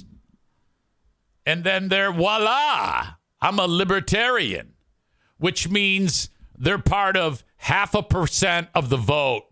No one gives a shit. Okay? The L in libertarian should stand for loser. So this idiot is going to run as a libertarian. I don't know why we even have to run as a party. You shouldn't even have to say independent. You should just have to say, I'm of the fuck you party. He's running libertarian next year's election. U.S. Representative Debbie Lesko is a Republican representing the district. She announced last month she will not seek re-election. Her term officially ends in January of 25, so there's a little bit of time yet. QAnon shaman pleaded guilty to felony charge of obstructing an official proceeding in connection with the Capitol insurrection. I would run under the name QAnon shaman. I mean, I would change my name to QAnon shaman. Half of this fucking election shit is just getting your name recognized. Oh, QAnon shaman's running. I'll vote for him. I'm a dumb fuck.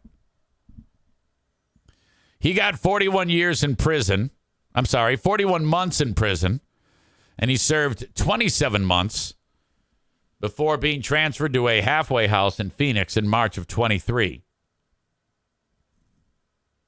He's among the more than 700 people who've been sentenced in relation to Capitol rioting, federal crimes. They're still tracking people down. That will never stop, you know? Although he previously called himself the QAnon shaman, Chansley has since disavowed the QAnon movement. Well, you can't. No, that's you. You have to be. That has to be your movement. The U.S. Constitution does not prohibit felons from holding federal office, but Arizona law prohibits felons from voting until they have completed their sentence and had their civil rights restored. Emails seeking comment have gone unreturned as of right now. Well, I love that. Ben Weller is here. He writes, "Go Lions." Yeah, we are. We talked a lot about the Lions earlier. We talked about the Lions. We talked about Michigan. What a weekend it was for sports. You know what it wasn't a good weekend for? Was the Griffins and the Gold, because they lost everything. The Griffins lost Friday 7-3. And then they lost Saturday 4-0. The only bright spot for the Griffins was this rookie named Amadeus Lombardi. Great name. Got his first pro goal. That was nice. And then late in the game, there was a line brawl. It was 3 people fighting 3 people at the same time. And wow, it was intense. And you know what the players are doing now? They're wearing those neck guards.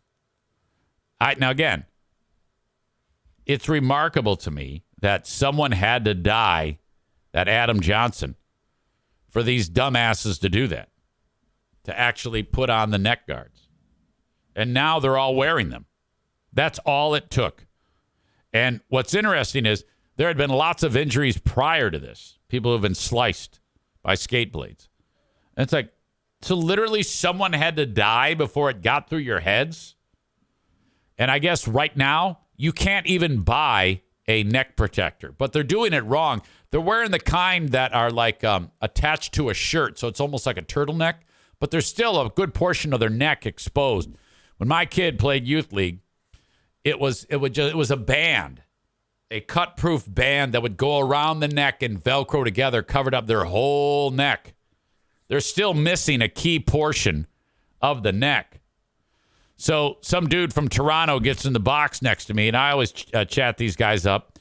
And I don't know, I forget his name. I go, hey, so where's your neck guards? And because Toronto, no one on Toronto is wearing a neck guard, and everyone on Grand Rapids is. And he goes, oh, we're waiting for the shipment to come in, eh? I go, oh, yeah. He goes, yeah, you can't get them. You can't get them. We tried, for God's sake, to get them. And, you know, we can't get them. They're like on back order, eh? So they said sorry, and that they'll send them as soon as they get them, eh? And I go, yeah, okay. He actually said sorry. When they can't hear you, they'll go, I'm sorry. I love that. I think Canadian is my new favorite accent. Hurricane Ashley, who occasionally will listen in here, her boyfriend is Tim Mayer from Shoreliner Striping right here. And he's a longtime American Hockey League ref. And he's from the U.S. I think he's from Ohio or Michigan. But if you were to go up to him and say, hey, Timmy, and say something and he doesn't hear you, though in American, he'll go, I'm sorry. How's it going, Zaner? Hey, Zaner. Oh, hey. Oh, hey, guy. Hey, Zaner. Oh, hey. It's true. Ben asked if more knuckleheads threw anything on the ice. Yes, they did.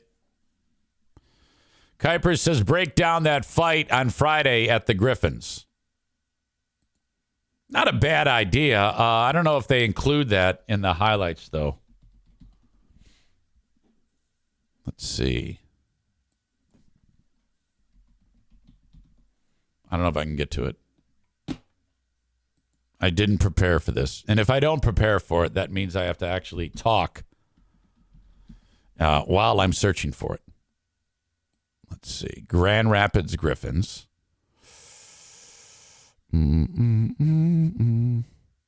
Okay. 11:10. Highlights from 11:10. You're hearing an ad right now. You're seeing an ad right now. Let's check out the ad again.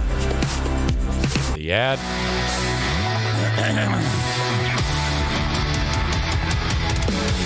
Yeah, boy, he takes away a lot of space. Not this time. Well, okay. Right off the draw. First shot, goal. The Marlies. That's Sebastian Costa, the goalie. Puck came loose, and they'll snap one home. Long shot got blocked, went right to the near side. Abruzzese across, and a pass in front of the score. That one deflecting. Come on. That's bullshit. They'll hold it in. Minute 27 to go in the power play, and a shot hit the goalpost. Rebound, score! Tim Gettinger's got his team leading fifth. All right, I don't give a shit about this. I want to see a fight. I don't think they included it. They did not include the fight. God damn it. I don't know why they do that. That's why we go to the games, is to watch them fight. Griffin's Nest on Twitter has it.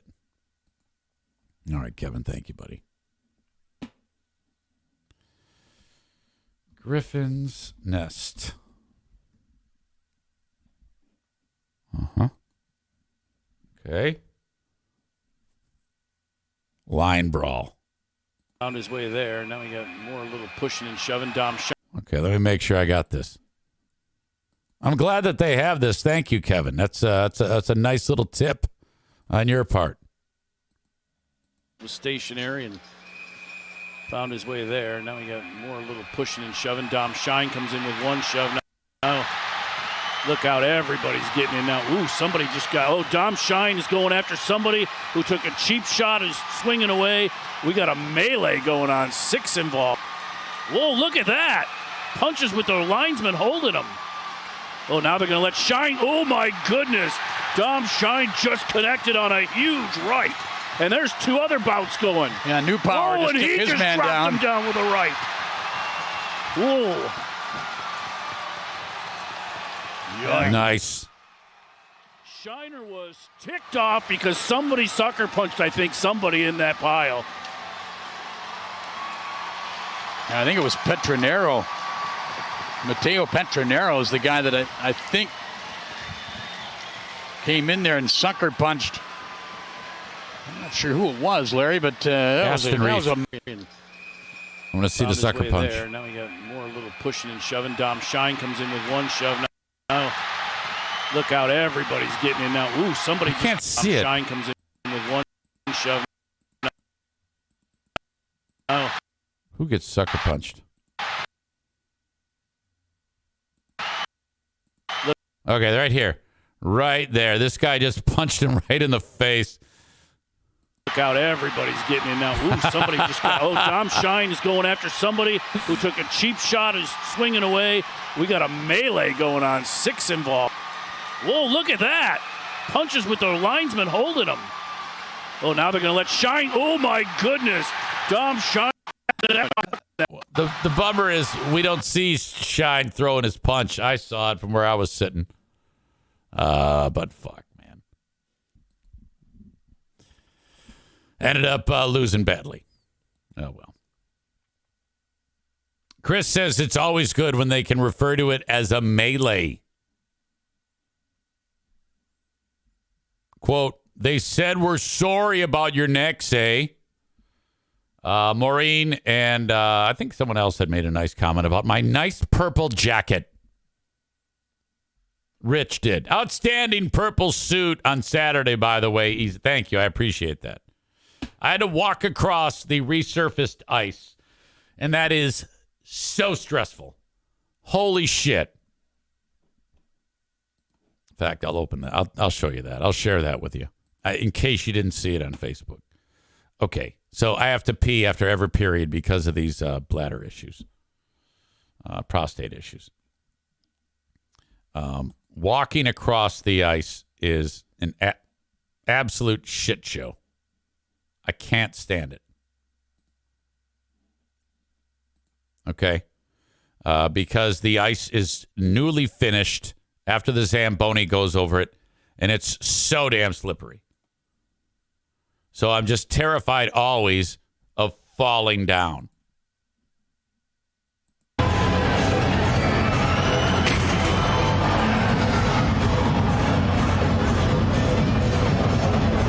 Josie in the booth always shoots video of me. So where it's shiny, that's where it's so damn slippery.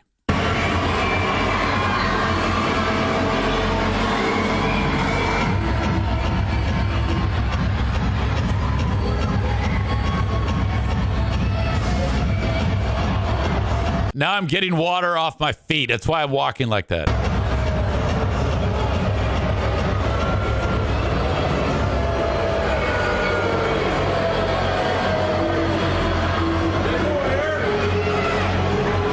Head on a swivel. I'm afraid I'm going to get hit by a Zamboni. Almost there, almost there.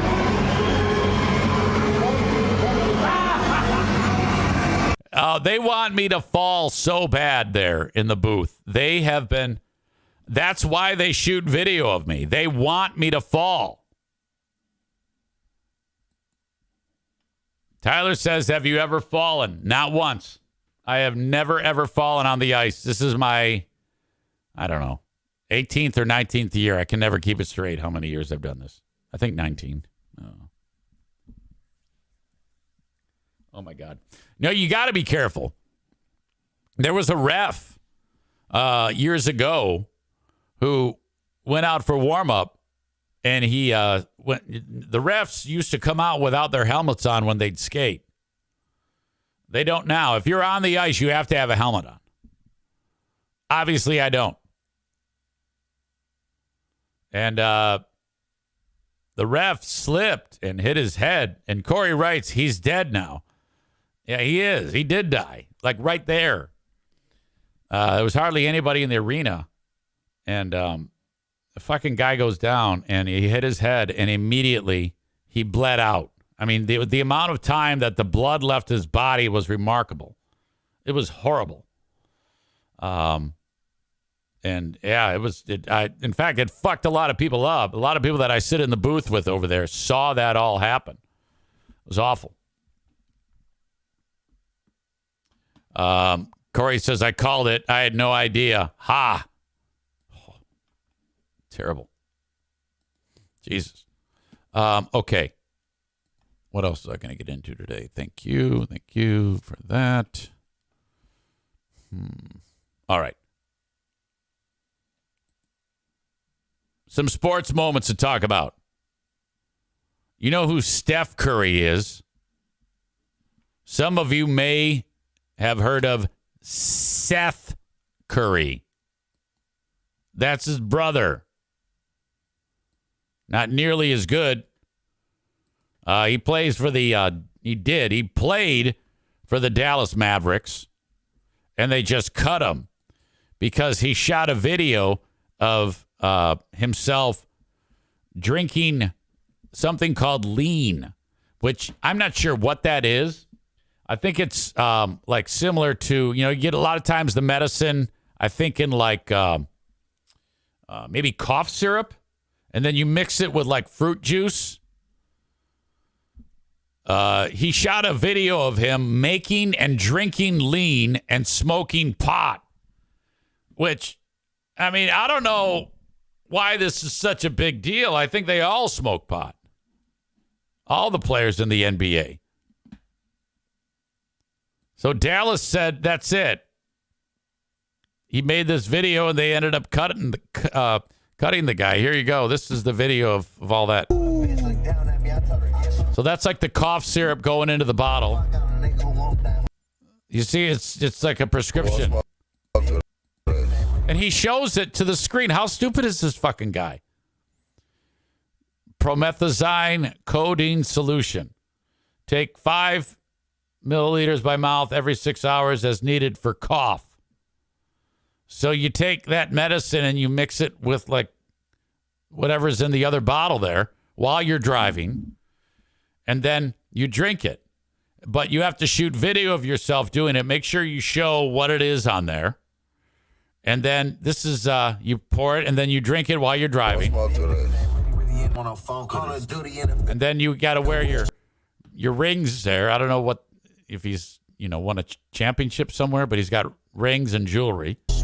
And he's smoking this enormous joint. And look at him, he's fucked up. Drinking. Now he's drinking. That's the cough syrup bottle. That's not even the bottle that the guy was making. He's drinking straight cough syrup. And then he's just fucked up, drinking that shit, smoking a joint, and busting out the rap lyrics. Now, I think... I don't know why they cut him. I think you should make hay here. You should have a lean night or something like that, or put that on a T-shirt. I mean, every guy in the NBA does this. So they should finally just accept the fact that this is how it is. And not actually purple drank. I've heard people talk about purple drank. Yep. We got to stop punishing this behavior. They let them do this all the time. Why is this such a big deal? I would encourage him to do it like during the game on the bench.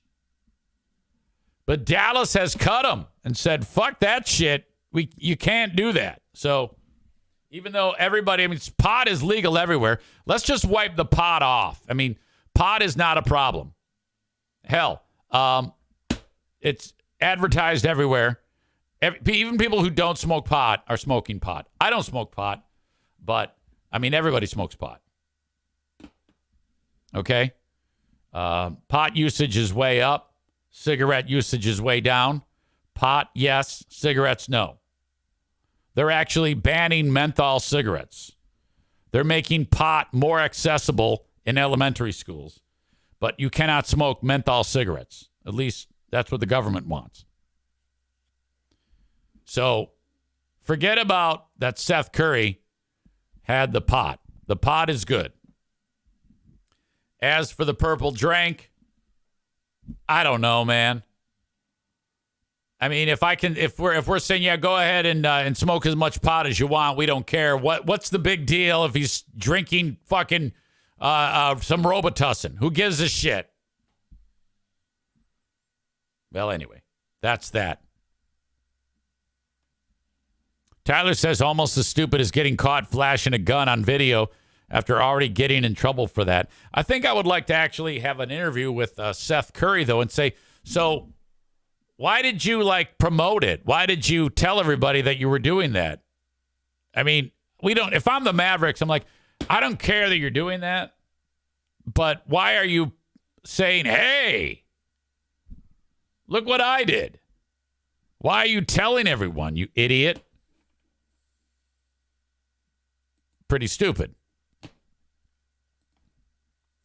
God, there was one more thing I wanted to get to, and it escapes me.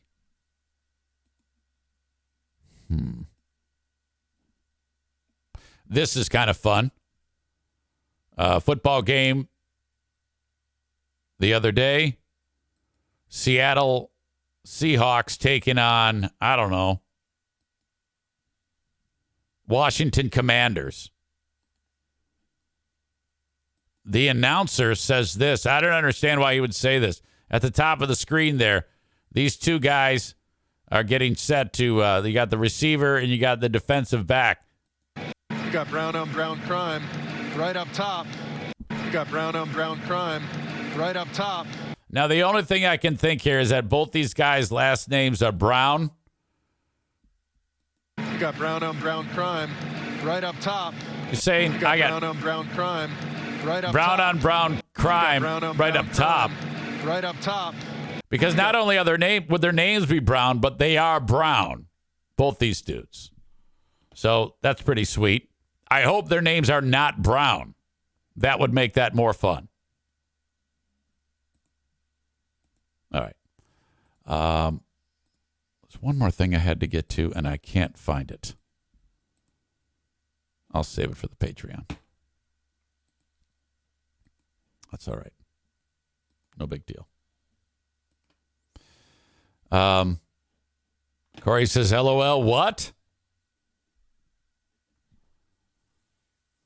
Tyler says, if Luka Doncic did this, they wouldn't have cut him.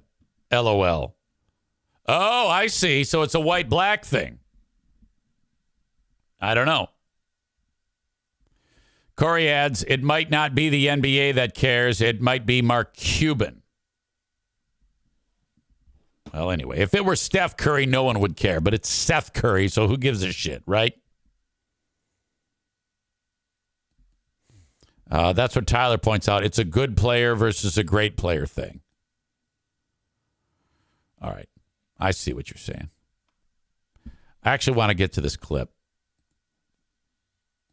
I wasn't going to. I was going to save it for the Patreon, but I want you to hear it. James Harden. That's the guy known as the Beard. He's been kind of like a malcontent. He jumps from team to team, and everybody hates the guy. He plays for the LA Clippers right now. And speaking of the Mavericks, in the Mavericks pregame, the guy who calls the game for Bally Sports, he did a 2-minute takedown of James Harden, and you're going to love this. Ask the producer to pipe this into the Clippers locker room so I can talk to you, James. I hope you're taking notes. I'm telling you in advance, you're welcome for the wisdom I'm about to spew. Because, listen, I get on my knees every night and pray for someone to believe in me like Daryl Morey believed in you. You wanted a certain coach, they brought in Mike D'Antoni. You want to play a certain style, they played it. You wanted Dwight Howard, they brought him in and got rid of him when you were tired of him. You wanted Chris Paul, they brought him in and got rid of him when you were tired of him. They brought in your old friend Russell Westbrook. You want to go to Vegas on off days? They looked away. You wanted the team to stay over so you could go out at night? They changed the schedule, and it didn't work. And you know what? You said, I'm going to break up with my whoopee. Not good enough. I see the bright lights in New York. I want to go there. My old pal, Kevin Durant. It's going to work. The big three. And all after 1 year, you wanted out. You realized, oh my gosh, I took this guy for granted, the guy that believed in me. I went back with Daryl Morey. They traded Ben Simmons for you. How did they pull that off? And you know what? You went there and you got a partner who got the MVP. He won the MVP. And what did you say afterwards? You said, they didn't hand me the reins. You're the point guard. You were holding the reins. And what did you do when you had the reins? You scored 9 points in Game 7 against Boston. You blew a 3-2 series lead. So they fired their coach. Not good enough. You broke up with the guy believing you again. You said, the bright lights of L.A., that's where I want to go. Let's see if that works. Listen, James, have you ever had those friends who had bad roommates? Over and over, they complained about their bad roommates. This guy's terrible. The bad roommate here. They never thought to be self-aware enough that they're the bad roommate. They're the problem. Hey, James, you're the problem. If this doesn't work this year in this system with this team. People say that about me. Then you're going to go and point fingers at everybody else, and you're going to go back home and you're going to start swiping right for another team, and there's not going to be anybody left. Because, James, you're going to be doing a podcast. You're not the beard. You're not the system. You're the problem. Oh, he drops the mic. Drops the mic. How about that? Is fantastic. Some of you may be like, I don't know what the fuck that is, but still. That's fantastic. Shit. I love that, whoever that fucker is. I got to send that off to Christian Blatt. For who are these broadcasters?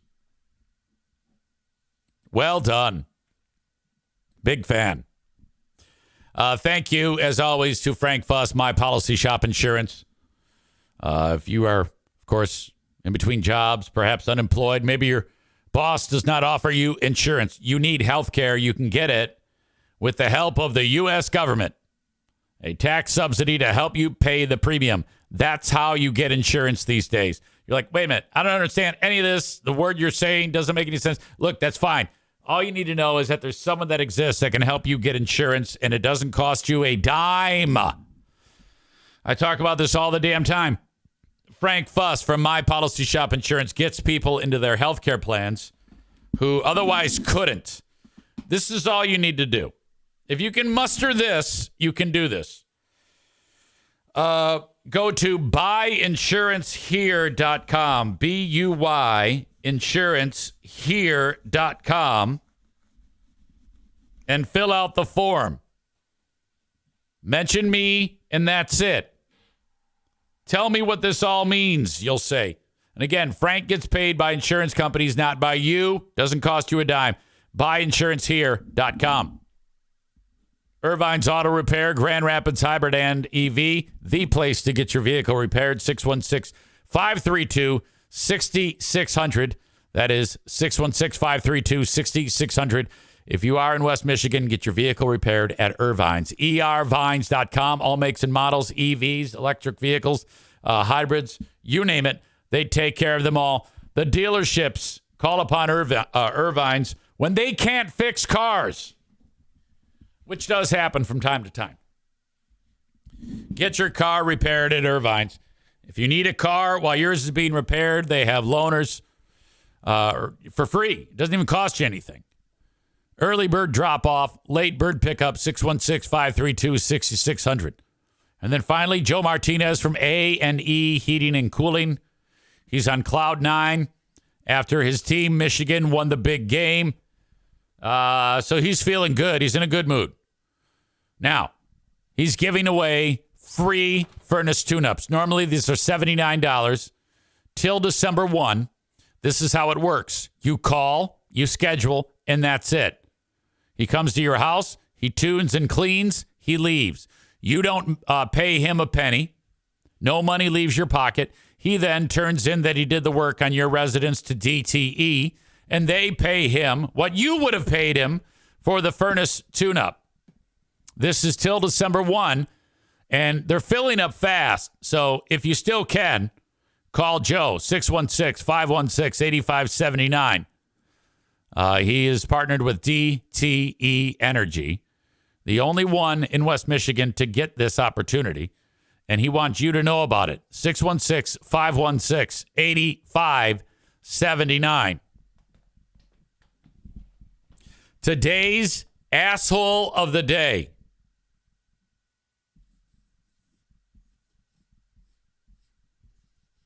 Hang on,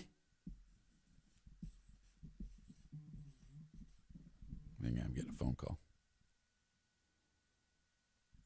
Telemarketer.